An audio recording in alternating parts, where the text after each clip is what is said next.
appelle-moi Anjay. Désolé pour l'eau, mais je viens littéralement de sauter de la moto après la 3e session d'essai en testant ses pneus. Je viens juste de rouler avec la Fireblade. J'ai déjà roulé avec la R1, j'ai roulé avec la KTM Super Duke R, et je peux vous dire qu'il est difficile de pousser des motos aussi puissantes à atteindre les limites de ce pneu. Bon, je mens. Ce n'est pas difficile, mais leur performance... Ce pneu tient le coup face à leur performance, car le contrôle de traction, oui, il s'active parfois, mais on garde le contrôle total. On ressent vraiment le moment où le contrôle de traction doit intervenir. En ce qui concerne l'avant, on a trop d'adhérence à l'avant parce que les motos sont équipées de l'ABS. Elles sont en réglage d'usine.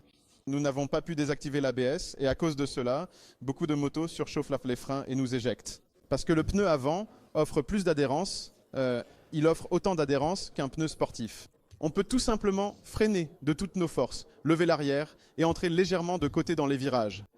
Tout cela grâce au fait que c'est en fin de compte un Pirelli. Parce qu'on va être honnête, Pirelli c'est probablement mieux que quiconque fabriquer des pneus pour moto de route en ce moment. Parce que, voyons, ils développent des pneus pour le World Superbike où, en théorie, les motos sont similaires. C'est-à-dire qu'elles ont au moins les mêmes cadres et de nombreux autres éléments. Et elles participent au championnat du monde, ce qui fait que ce pneu peut rouler très vite sur circuit.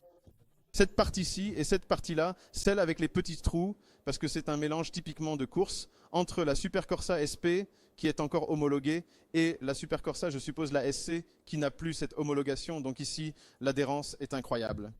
Ensuite, nous avons un autre élément, même quelques rainures. Ici, c'est une partie qui est un peu plus dure. Elle offre toujours beaucoup d'adhérence, mais elle est un peu plus rigide, donc elle tient le coup. Elle ne s'use pas tout de suite lors d'accélération franche. Et au centre, il y a une bande qui sert à rouler sur l'autoroute et à accumuler les kilomètres.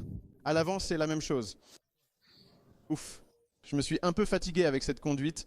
En fait, je me suis peut-être encore plus fatigué à force de rouler. Pourquoi cela se produit-il ? Il y a pas mal de nouveautés et j'en parlerai dans le magazine. Il y aura beaucoup de photos et pas mal de comparaisons avec les Dunlop Sport Smart TT que j'ai testés il y a environ 3 semaines. Les pneus sont compétitifs, très proches les uns des autres. Il sera difficile de dire lequel était le meilleur. Ce qui est important, c'est que nous pouvons acheter pour une moto typiquement routière un pneu qui sera efficace aussi bien quand il fait froid que quand il pleut. Et si on veut aller sur un circuit, on pourra y aller à fond, tout simplement. Maintenant, la question est de savoir à quoi ressembleront ces pneus après une journée entière sur circuit et combien de track days on pourra faire avec. Voilà, c'est tout. Merci et plus d'infos sur Internet et dans le magazine. Bien sûr, abonnez-vous et achetez un abonnement parce que l'abonnement, c'est cool.